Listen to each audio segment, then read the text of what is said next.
एक सवाल पूछता हूँ और जवाब सच में सोच कर देना। आखिरी बार आपने किसी से ऐसी बातचीत कब की थी जिसके बाद आपने सोचा हो यार ये बातचीत तो जिंदगी भर याद रहेगी? 1 महीने पहले, 1 साल पहले, या याद ही नहीं? अगर जवाब याद नहीं है तो ये वीडियो आपके लिए ही बना है, क्योंकि जो बात मैं अगले कुछ मिनटों में आपको बताने वाला हूँ वो ना आपके स्कूल ने सिखाई, ना घर ने, और ना किसी ने।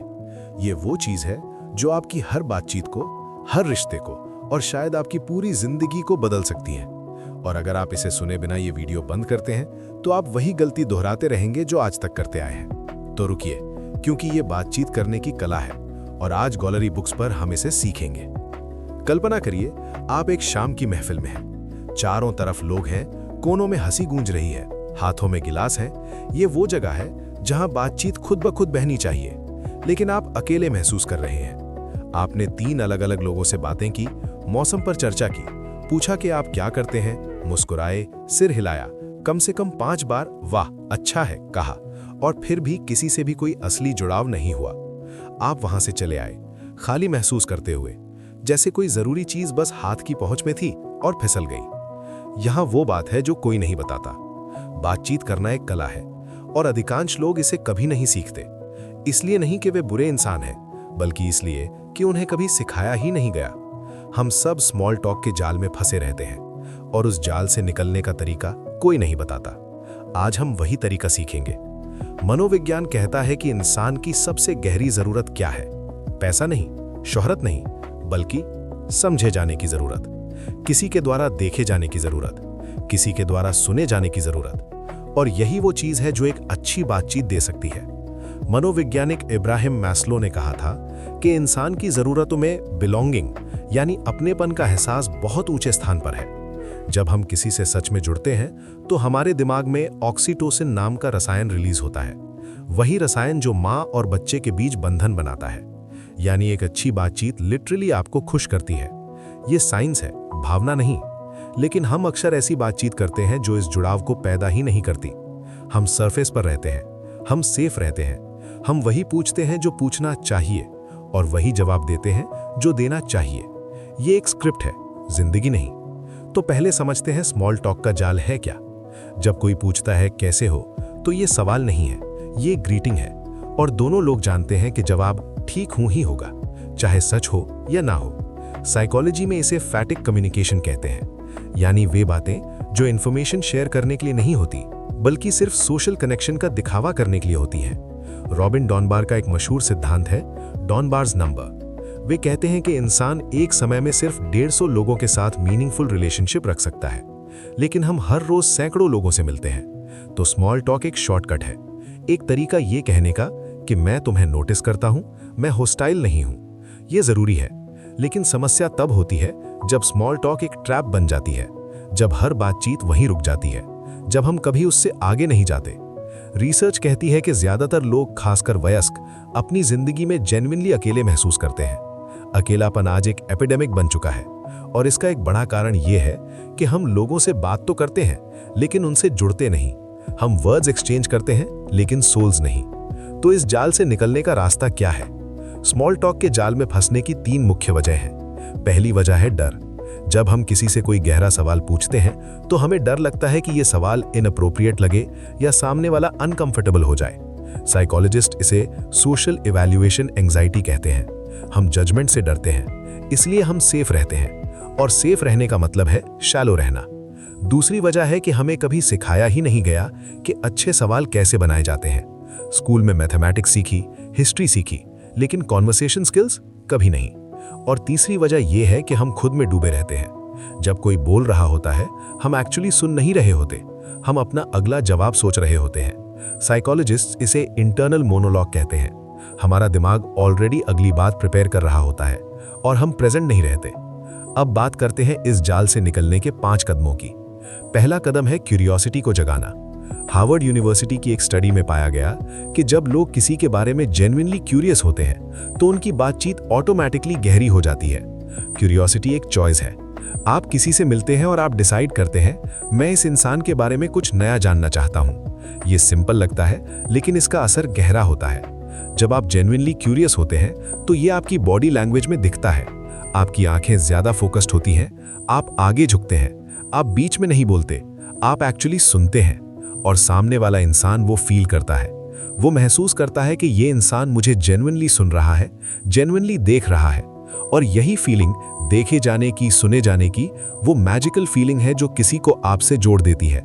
क्यूरियोसिटी के बिना बातचीत एक इंटरव्यू बन जाती है, क्यूरियोसिटी के साथ बातचीत एक डांस बन जाती है। दूसरा कदम है सरफेस आंसर्स के पीछे छिपी असली कहानी ढूंढना। एक एग्जाम्पल लेते हैं। कोई कहता है मैं एक टीचर हूं। अधिकांश लोग यहां रुक जाते हैं और पूछते हैं, अच्छा कौन सा सब्जेक्ट, और बातचीत वापस शैलो हो जाती है। लेकिन एक क्यूरियस इंसान यहां सोचता है, इस जवाब के पीछे क्या है, क्यों वो टीचर बना, क्या उसने चूज किया था या सर्कमस्टेंसेस ने, उसे टीचिंग में क्या सबसे अच्छा लगता है, कौन सा वो मोमेंट है जब किसी स्टूडेंट ने उसे सच में टच किया। ये सब एक सिंपल मैं एक टीचर हूं के पीछे छिपा है।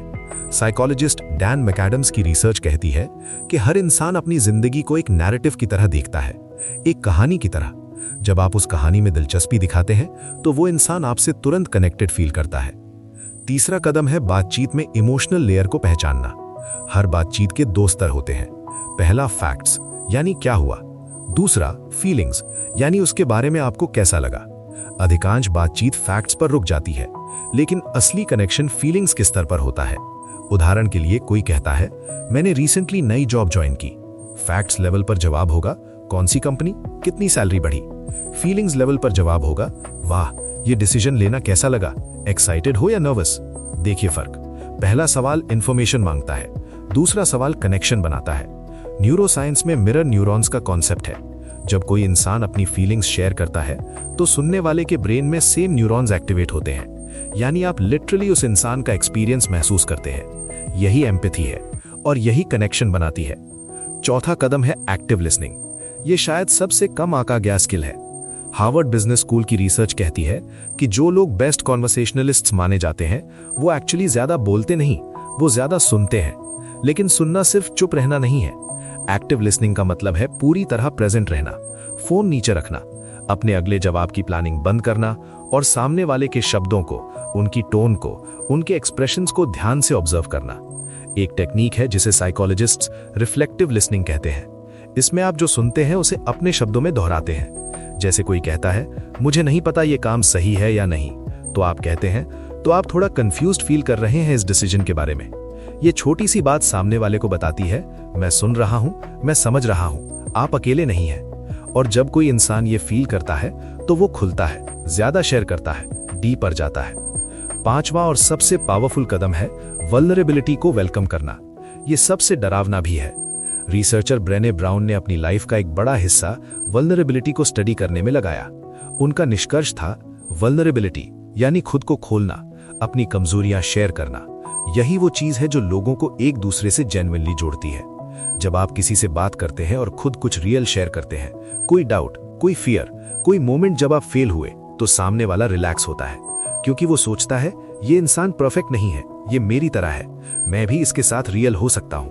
वल्नरेबिलिटी कंटेजियस है। जब आप रियल होते हैं तो सामने वाला भी रियल होने की परमिशन फील करता है। लेकिन यहाँ एक बैलेंस जरूरी है। पहली मुलाकात में अपनी पूरी लाइफ स्टोरी शेयर करना ओवर शेयरिंग है। वल्नरेबिलिटी का मतलब है अप्रोप्रिएट मात्रा में, सही समय पर खुद का एक ऑथेंटिक हिस्सा दिखाना। बस इतना काफी है कनेक्शन बनाने के लिए। अब बात करते हैं बेहतर सवाल पूछने की कला की। हार्वर्ड यूनिवर्सिटी के रिसर्चर्स ने एक स्टडी की। उन्होंने स्ट्रेंजर्स को पेयर्स में बिठाया और बात करने दिया। कुछ पेयर्स को नॉर्मल कॉन्वर्सेशन करने दी, कुछ को specifically deeper, more personal questions दिए गए। नतीजा, जिन पेयर्स ने डीपर क्वेश्चंस पूछे वो ना सिर्फ ज्यादा कनेक्टेड फील किए, बल्कि उनमें से कईयों ने कहा कि स्ट्रेंजर के साथ उनकी बातचीत उनके ईयर्स पुराने दोस्तों से भी ज्यादा मीनिंगफुल थी, सिर्फ सवालों बदलने से। ये इसलिए होता है क्योंकि सवाल एक इन्विटेशन है। जब आप कोई सतही सवाल पूछते हैं, आप इनवाइट करते हैं एक सतही जवाब के लिए। जब आप कोई गहरा सवाल पूछते हैं, आप इनवाइट करते हैं एक गहरे जवाब के लिए। सवाल बातचीत का डीएनए है। तो अच्छे सवाल कैसे बनाए जाते हैं? पहला सिद्धांत है ओपन एंडेड क्वेश्चंस पूछें। दो तरह के सवाल होते हैं, क्लोज्ड क्वेश्चंस जिनका जवाब हां या ना में हो, और ओपन एंडेड क्वेश्चंस जिनका जवाब एक पूरी सोच, एक कहानी, एक फीलिंग हो। क्या आपको अपनी जॉब पसंद है? ये क्लोज्ड है, जवाब रुक जाता है। आपकी जॉब के बारे में आपको सबसे ज्यादा क्या सेटिस्फाइंग लगता है? ये ओपन एंडेड है, जवाब एक पूरी दुनिया खोलता है। अब बात करते हैं वोकल करिश्मा की, यानी आवाज की मैग्नेटिक पावर की। कुछ लोगों की आवाज में एक जादू होता है। जब वो बोलते हैं तो लोग सुनते ही रहते हैं, थकते नहीं, बोर नहीं होते, हर शब्द को पीते हैं। ये जादू है वोकल करिश्मा का। और अच्छी खबर ये है कि ये जादू सीखा जा सकता है। करिश्मेटिक आवाज की सबसे बड़ी खासियत है वेरिएशन, टोन में बदलाव, एनर्जी में बदलाव, स्पीड में बदलाव और वॉल्यूम में बदलाव। जो लोग एक ही टोन में बोलते रहते हैं, मोनोटोन में, उनकी बात सुनते सुनते लोग सो जाते हैं। याद कीजिए कोई ऐसा टीचर जो बहुत बोरिंग था, वो शायद मोनोटोन में बोलता था। अब याद कीजिए कोई ऐसा टीचर जो बहुत एक्साइटिंग था, वो अपनी आवाज को ऊपर नीचे करता था, कभी धीरे, कभी जोर से, कभी रुककर, कभी तेज। यही वेरिएशन है। इसे अपनी आवाज में लाइए, अपने इंपॉर्टेंट शब्दों पर जोर दीजिए। जब कोई बड़ी बात कहनी हो तो जरा रुकिए और फिर कहिए। ये पॉज ड्रामा क्रिएट करता है और ड्रामा अटेंशन खींचता है। अपनी आवाज में इमोशन लाना भी बेहद जरूरी है। जब आप बिना इमोशन के बोलते हैं तो लोग फील नहीं करते, वो आपकी बात को सिर्फ इंफॉर्मेशन की तरह लेते हैं। लेकिन जब आपकी आवाज में इमोशन होता है, जब आपकी बात में पैशन होता है, तो लोग उससे जुड़ते हैं, फील करते हैं, इंस्पायर होते हैं, मूव होते हैं। इमोशन आपकी आवाज को लाइफ देता है। आपको हर वक्त ड्रामेटिक नहीं होना है, लेकिन जब आप कोई इंपॉर्टेंट बात कह रहे हो तो उसमें फीलिंग डालिए।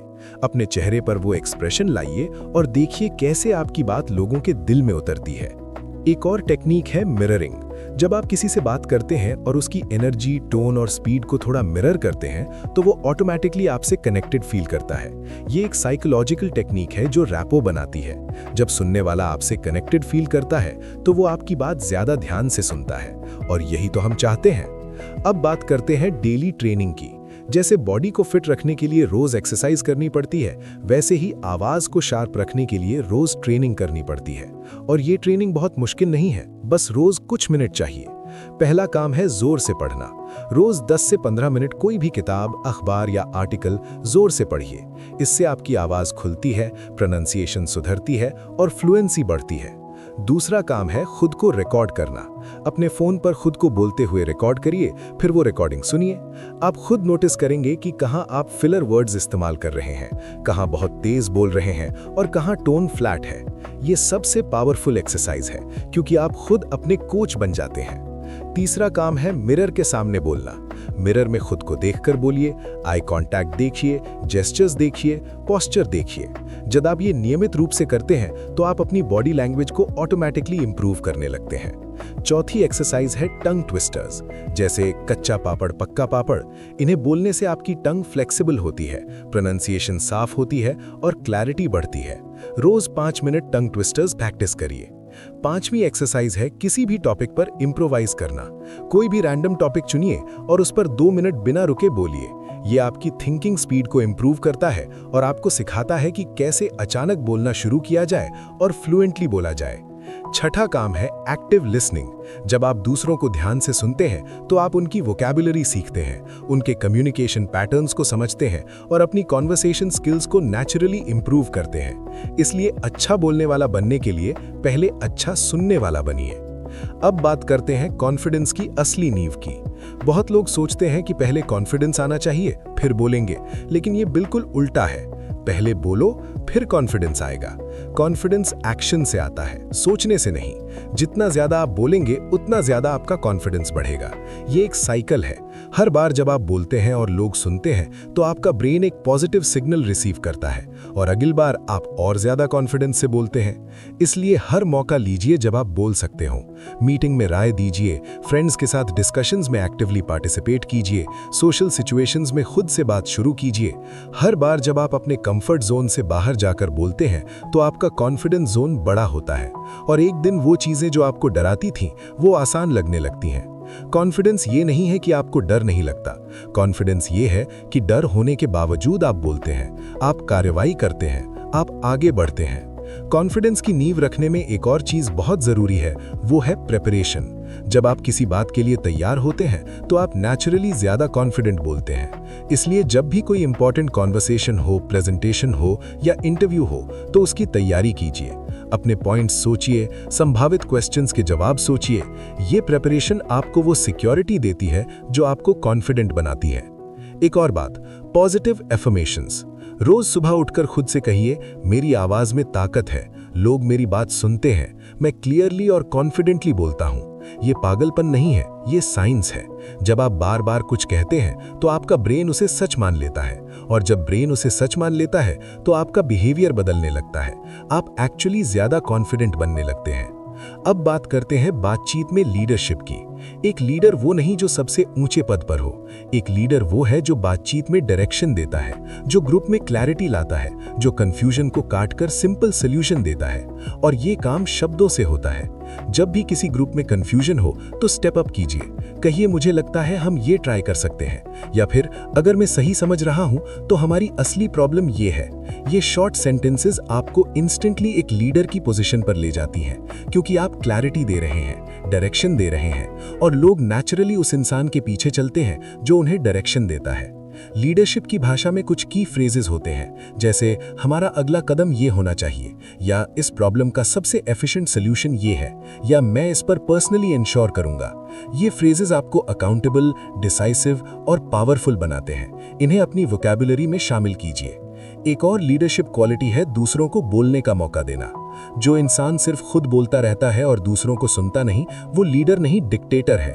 एक ट्रू लीडर जानता है कि कब बोलना है और कब चुप रहना है। वो दूसरों के आइडियाज को स्पेस देता है, उनकी बात को वैलिडेट करता है। जब आप किसी की बात को जेन्युइनली सुनते हैं और उसकी अप्रिशिएट करते हैं तो वो इंसान आपसे कनेक्टेड फील करता है, आप पर ट्रस्ट करता है, और जब लोग आप पर ट्रस्ट करते हैं तो आपकी बात का ज्यादा असर होता है। जिंदगी में हर बातचीत आसान नहीं होती।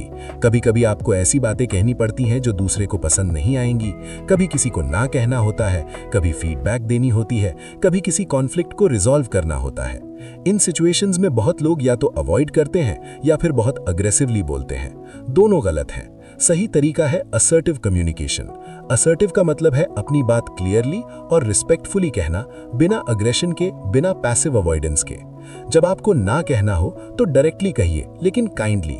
जैसे, मैं इस वक्त ये नहीं कर पाऊंगा लेकिन शायद बाद में हेल्प कर सकता हूं। जब किसी को फीडबैक देनी हो तो सैंडविच टेक्निक इस्तेमाल करिए। पहले कुछ पॉजिटिव कहिए, फिर कंस्ट्रक्टिव फीडबैक दीजिए, और फिर एनकरेज करके बात खत्म कीजिए। इस टेक्निक से मैसेज क्लियर भी जाता है और रिलेशनशिप भी नहीं टूटती। कॉन्फ्लिक्ट में बोलने का एक गोल्डन रूल है, पहले समझो फिर समझाओ। जब कोई आर्ग्यू करे तो पहले उसकी बात पूरी सुनिए, बीच में मत काटिए। जब वो खत्म करें तो एक्नॉलेज कीजिए, कहिए मैं समझ सकता हूं आपका पॉइंट, और फिर अपना पर्सपेक्टिव शेयर कीजिए। ये अप्रोच कॉन्फ्लिक्ट को एस्केलेट होने से रोकती है। याद रखिए, बातचीत में जीतने का मकसद दूसरे को हराना नहीं है, मकसद है एक ऐसा आउटकम पाना जो दोनों के लिए अच्छा हो। अब बात करते हैं उस डर की जो इंसान को सबसे ज्यादा रोकता है, पब्लिक स्पीकिंग का डर। स्टडीज कहती हैं कि पब्लिक स्पीकिंग दुनिया का सबसे बड़ा डर है, मौत से भी बड़ा। यानी ज्यादातर लोग मरने से कम डरते हैं, लेकिन स्टेज पर बोलने से ज्यादा। लेकिन ये डर ओवरकम किया जा सकता है, और एक बार ओवरकम हो जाए तो पब्लिक स्पीकिंग आपकी सबसे बड़ी ताकत बन जाती है। पहला कदम है एक्सपोजर। जितना ज्यादा आप पब्लिक में बोलेंगे उतना कम डर लगेगा।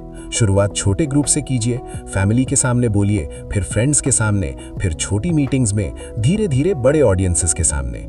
हर बार जब आप स्टेज पर जाते हैं और वापस आते हैं तो आपका ब्रेन सीखता है कि ये सिचुएशन सेफ है, और अगली बार डर थोड़ा कम होता है।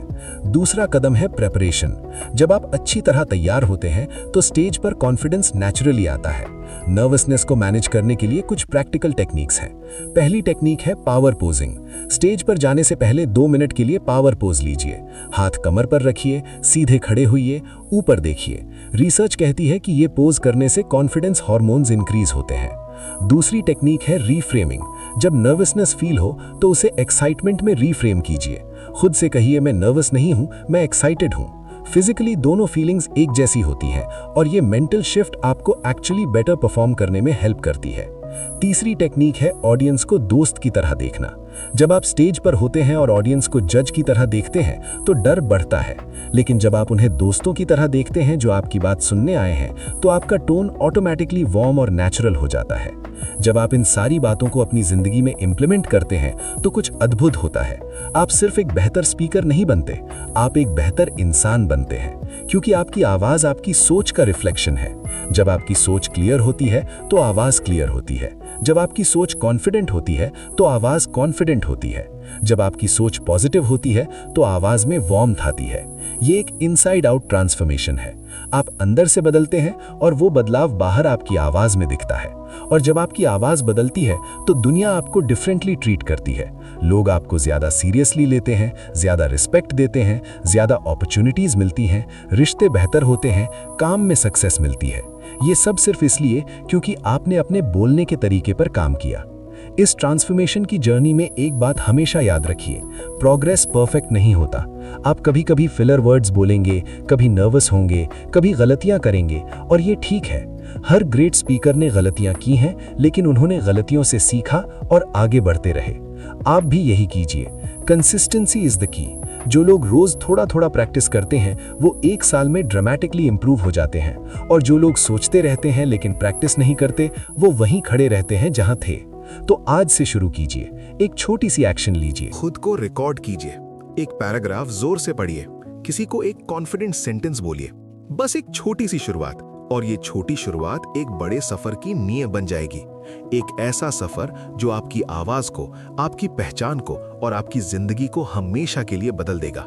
आज आपने सीखा कि शब्द पहचान बनाते हैं। आपने सीखा कि नेगेटिव सेल्फ टॉक को पॉजिटिव एफर्मेशन से कैसे बदलें। आपने सीखा कि फिलर वर्ड्स कैसे हटाएं और पॉज की ताकत को कैसे इस्तेमाल करें। आपने सीखा कि शांत अथॉरिटी के साथ कैसे बोलें। आपने सीखा कि पर्सुएशन और स्टोरी टेलिंग से लोगों को कैसे मूव करें। आपने सीखा कि वोकल करिश्मा को कैसे डेवलप करें, और आपने सीखा कि रोजाना की प्रैक्टिस से कैसे एक पावरफुल कम्युनिकेटर बने। ये सब नॉलेज अब आपके पास है। इसे सिर्फ सुनने में मत रखिए, इसे अपनी जिंदगी में उतारिए।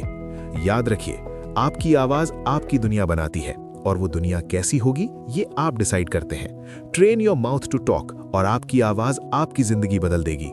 अगर ये कंटेंट आपके काम आई तो गोलारी बुक्स को फॉलो करें, इंस्टाग्राम और यूट्यूब शॉर्ट्स दोनों पर, ताकि ऐसी हर नई वीडियो सबसे पहले आप तक पहुंचे। और इसे एक ऐसे इंसान के साथ शेयर करें जो अपनी आवाज में वो ताकत लाना चाहता है जो उसे पता है उसके अंदर है। क्योंकि कभी-कभी सिर्फ एक वीडियो किसी की पूरी जिंदगी का डायरेक्शन बदल देती है।